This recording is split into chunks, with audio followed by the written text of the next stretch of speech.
My fiancé told me I had to choose between him and my family, so I chose myself. On the night my fiancé told me I had to choose between him and my family, we were sitting on my living room floor eating cold takeout, wedding invitations spread out like landmines around us. He put his chopsticks down, looked me dead in the eyes, and said, "I can't do this if you're going to keep letting them run your life. It's me or them, Mia. You have to choose." The room went very still. Behind him, on the coffee table, my phone lit up with a text from my brother. "Dad just said if you go through with this, you're not welcome at Thanksgiving. I'm sorry, call me." I didn't shout. I didn't pack a bag for some dramatic exit. I made one small change. I stood up, walked over to the fridge, took down a faded sticky note I'd taped there years ago that said, "You are allowed to build a life that doesn't revolve around anyone else's ultimatums," and realized I didn't actually want to choose him or them. I wanted to choose me. At that point, I still thought the choice would just mean a broken engagement and some family drama. I had no idea it would turn into a canceled wedding 3 weeks before the date, a secret bank account my fiancé had opened in only his name using our joint savings, and a recording my little cousin accidentally made that proved my dad and my fiancé had been negotiating my future like a business deal. And me, 3 years later, living across the country in a tiny apartment that finally feels like it belongs to me. My name is Mia. I'm 30 years old, and I grew up in a small town in Ohio, about 45 minutes from Columbus. If you asked my parents to describe our family, they'd say, "We're close, we're traditional, we always put family first." If you asked me, I'd say, "We're close, like a hand around your throat." My dad, Frank, runs a small construction company. Old school, big on discipline, bigger on appearances.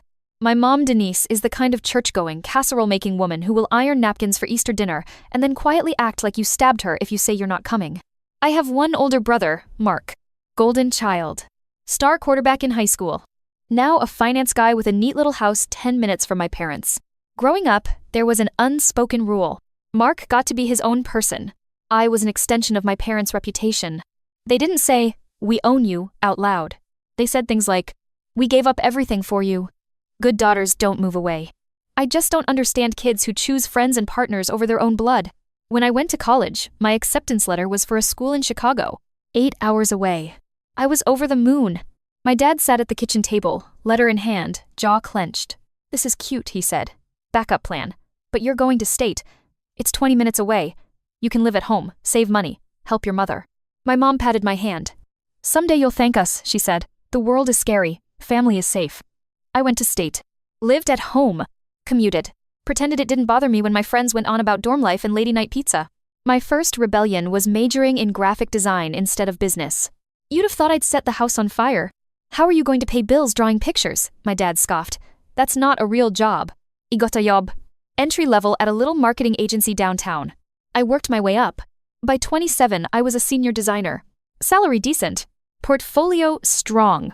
My parents still acted like I was playing with crayons. Then, I met Alex. We matched on a dating app. Our first date was supposed to be one drink. We talked until the bar closed. He was smart, in a quiet way.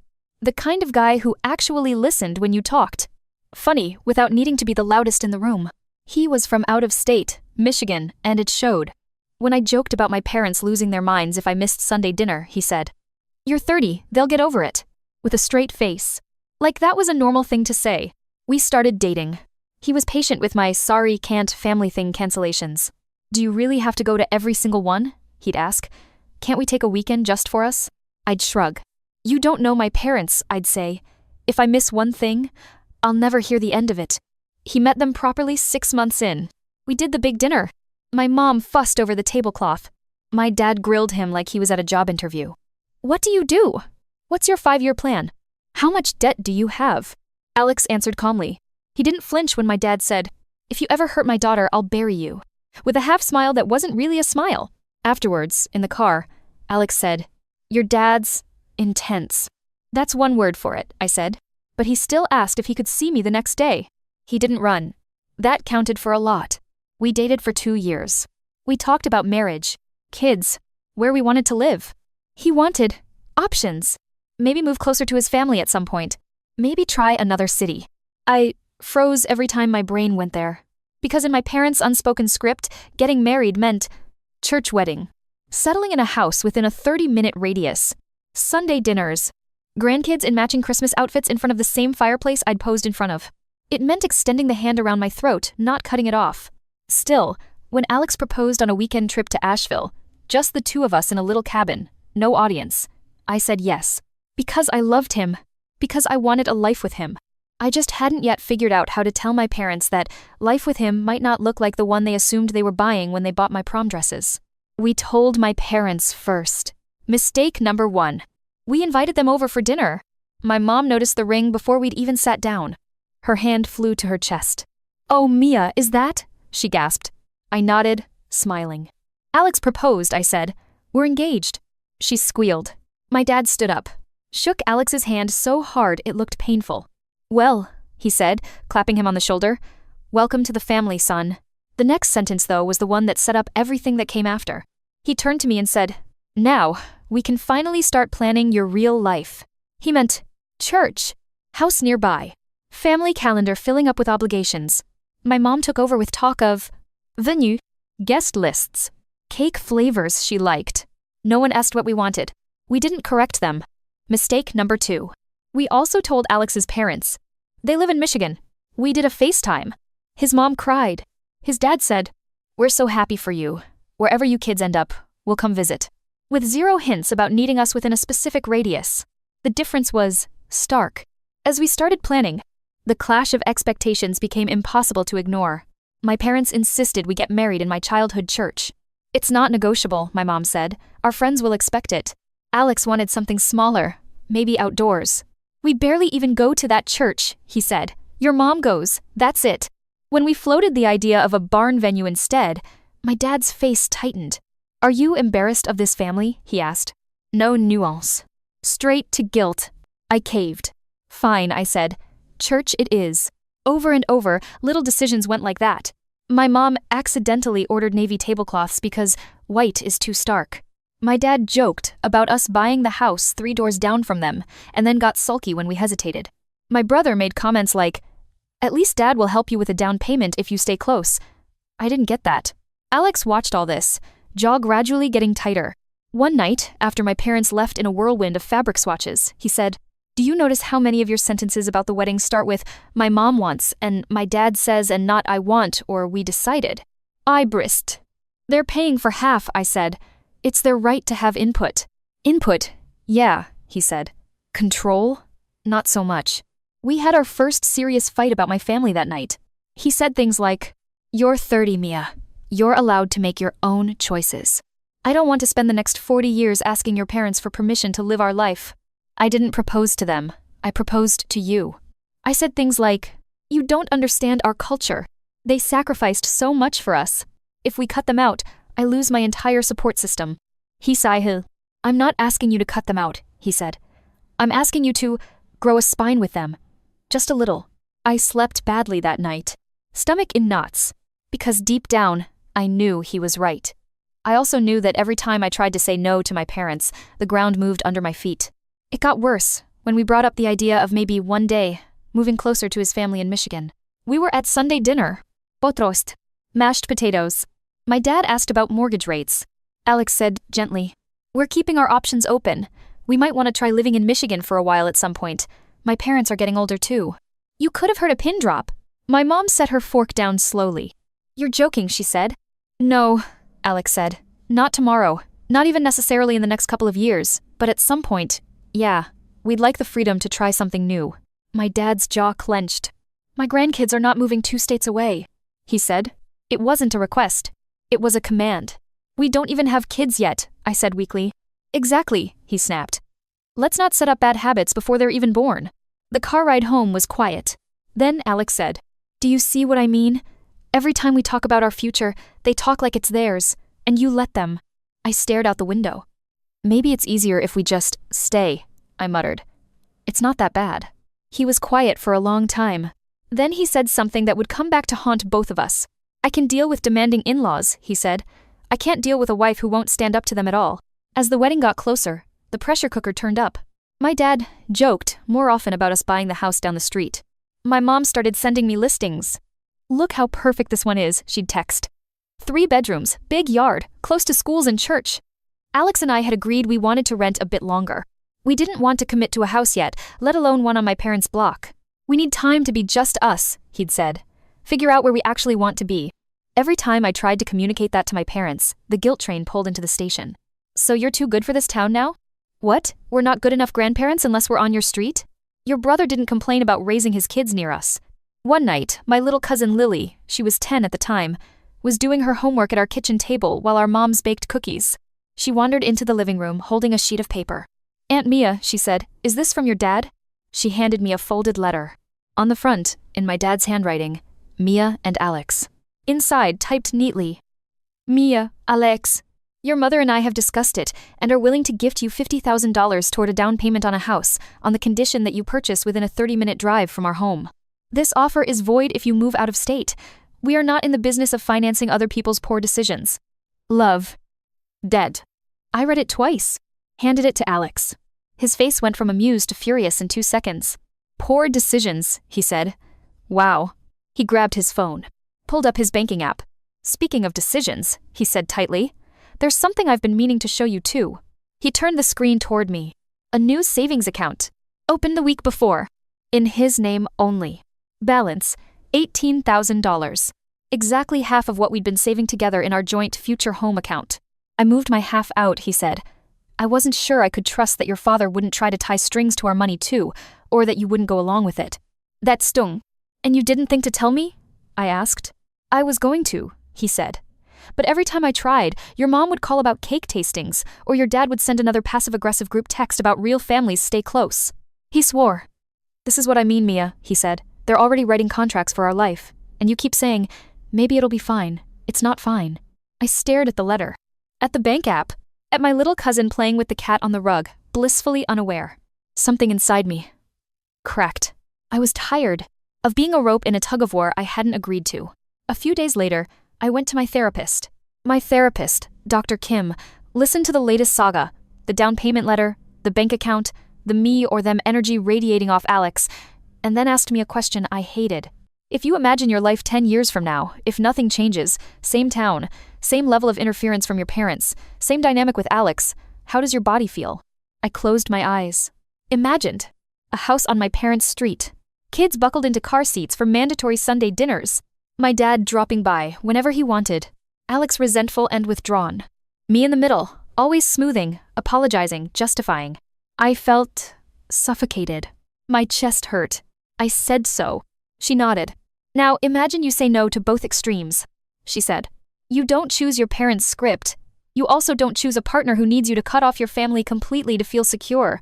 What does that life feel like? At that point, I couldn't picture the details. I just knew that thought tasted like air, space, quiet. 3 weeks before the wedding, it all came to a head. My dad called. "No, hello. Have you thought about the down payment letter?" he asked. "Yes," I said. "And I appreciate the offer, but we're not comfortable with the strings attached." Silence. Then? "So you're saying no?" he said, voice flat. "I'm saying," I replied carefully, "we don't want to make long-term housing decisions based on anyone else's conditions. We'll figure it out." He exhaled sharply. "You're being ungrateful," he snapped. "Most parents don't do this." "Most parents also don't write ultimatums into gifts," I said, surprising myself. "If the offer is only good if I stay physically close to you, it's not a gift. It's a leash." He hung up. My mom texted a few minutes later. "Your father is very hurt. We have sacrificed so much. I don't know how we raised a daughter who doesn't value family." I sat on the couch, phone in hand, shaking. Alex came in, saw my face, and sat down. "Let me guess," he said. "Your dad?" I handed him the text. He read it, shook his head. Then he said the sentence from the cold open. "Mia," he said slowly, "I need to be honest. I can't marry into this dynamic if it's going to be like this forever. If your parents are going to be in every decision, if you're always going to cave to their guilt trips, I can't do it. It's me or them. You have to choose." I stared at him. In one sense, it was the same ultimatum my parents had given me, just flipped. They were saying, "If you choose him, you lose us." He was saying, "If you choose them, you lose me." Either way, I was losing. I got up, walked to the kitchen, stared at the sticky note on my fridge, one I'd written months earlier in a calmer moment. "You are allowed to build a life that doesn't revolve around anyone else's ultimatums." I peeled it off, held it in my hand, came back, sat down. "I'm not choosing either of you," I said quietly. He blinked. "What?" he said. I'm not choosing my parents' version of my life, I said. And I'm not choosing yours. Not like this. Not under threat. He frowned. That's not what I'm doing, he said. I'm just setting a boundary. I can't handle them controlling everything. Setting a boundary for yourself is, I said, saying, if this stays like this, I'll step back. Telling me to choose between you and my entire family, like I'm picking a team. That's control too. He opened his mouth, closed it. You're twisting this, he said. I'm trying to protect us. You're trying to protect yourself from discomfort, I said. Which I get. But you're asking me to detonate my relationship with my parents on a timeline you feel okay with, then move to a state you grew up in, with your family and friends and comfort, while I lose everything. Does that sound fair to you? He was quiet. I thought you wanted to build a life with me, he said finally. I do, I said. But I want it to be our life, not my parents', not yours. And right now, it feels like I'm just relocating from one controlling household to another. I don't want that. He looked at me for a long moment. Then he said the thing that made my decision very easy. If you loved me enough, he said, you'd be willing to start over. People cut off toxic families all the time. You're just scared. I laughed once, sharp. You're right, I said. I am scared of repeating the same pattern with a new last name. I stood up, walked to the bedroom, pulled the wedding dress bag off the closet rod, laid it on the bed. Are you calling off the wedding? He asked from the doorway. I looked at him. I'm postponing it indefinitely, I said. I'm calling off this version of it, the one where I have to amputate parts of myself to be loved. The next 48 hours were a blur of calling the venue, calling vendors, crying on the bathroom floor, telling my parents, telling his parents. My dad had exactly zero sympathy. You're throwing your life away, he said. My mom oscillated between anger and martyrdom. We did everything right, and this is our reward, she texted. Alex moved in with a friend, temporarily. We said we'd revisit things in a few months. We never did. In the middle of that chaos, my little cousin Lily did something that changed how I saw everything. She'd been at our house the night before the blow-up, playing Roblox on her tablet on the other side of the couch, while my parents and Alex had a discussion in the kitchen. She slipped into my room the day after and handed me her iPad. Aunt Mia, she whispered, I think you should hear this. I wasn't supposed to, but they were loud. On the screen, a voice memo. She'd accidentally hit record while the adults were arguing. I hit play. My dad's voice. If we have to bribe her, we will. I am not losing my daughter to some outscrossed fantasy. You talk to her, she'll listen to you more than us. Make sure that house down the street looks like the best option. Alex's voice, lower, tense. I am not raising a family on your leash, Frank. I love your daughter, but I'm not signing up to be your employee. My dad again. Then maybe she's not right for you. But if you do manage to get her to Michigan, don't you dare let her come crawling back when it's hard. You're either taking her away for good, or you're staying here for good. None of this back and forth. They were literally negotiating my future, like a business transaction. If you do manage to get her to Michigan, like I was a piece on a chessboard. I listened twice, then deleted it from Lily's iPad and forwarded it to my own email. Not because I planned to use it legally, just because I wanted a record, proof that my instincts hadn't been overreacting. 3 years later, here's where everyone ended up. Alex, we didn't get back together. We stayed respectful. He moved back to Michigan. Last I heard, he's engaged to someone there. Sometimes I think about what our life would have been like if I'd just said yes to his ultimatum. Then I remember the voice memo. If you do manage to get her to Michigan. He wasn't just asking me to choose love over my family. He was asking me to step from one power struggle into another. I wish him well. From here. Not from a shared mortgage. My parents. We're low contact. Not no contact. Not enmeshed like before. Just measured. I moved to Seattle a year after the broken engagement. Yes, all the way across the country. Partly because I got an offer from a design firm I dreamed of working at. Partly because I wanted to prove to myself that I could exist out of driving distance from my parents and not spontaneously combust. Our relationship now looks like monthly phone calls, occasional visits where I stay at a hotel, clear boundaries. When my dad says, if you cared about family, you'd move back. I say, I show I care by calling, visiting, not by sacrificing my entire life to your zip code. When my mom says, we're getting older, you'll regret not being here. I say, I'll regret not living my life. I'm not abandoning you. I'm just not living inside your expectations. Sometimes they hang up. Sometimes we change the subject. Either way, the hand around my throat loosened. Me.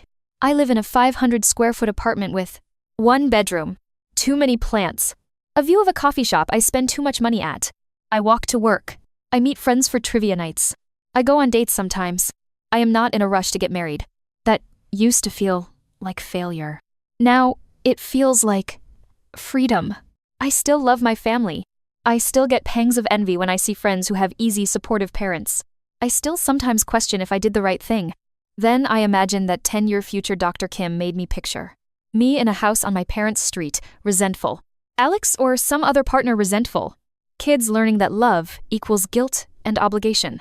And I know, this is better. Even if it's lonelier sometimes. Even if it doesn't look like the neat happily ever after my parents wanted to post on Facebook. If you're still listening, and you've ever been shoved into a false choice like them or us, family or partner, love or independence, here's what I wish someone had told me earlier. You're allowed to refuse the question.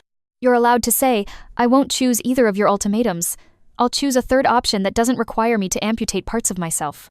Sometimes that means breaking off an engagement, moving away, disappointing people who built their identity around your compliance. It's brutal. But on the other side, there's something quieter. The knowledge that, for once, your life is being built on choices you actually made, not the ones other people pressured you into. Last week, I got a save the date in the mail. It was from my cousin. Wedding back in Ohio. Same church my parents wanted for me. For a second, that old pinch of grief hit, the version of me in a white dress I never got to be. Then I pinned her magnet to my fridge, smiled at the little doodle she'd drawn of her and her fiancé, and realized something. I don't miss that altar. I miss believing my life had to follow that script to be real. So I booked a flight. Not because anyone demanded I show up. Not because attendance would be held over my head as proof I loved my family. Just because I want to dance with my cousin at her wedding, then get on a plane back to the rainy city where I chose myself for the first time. For now, that's enough happily ever after for me.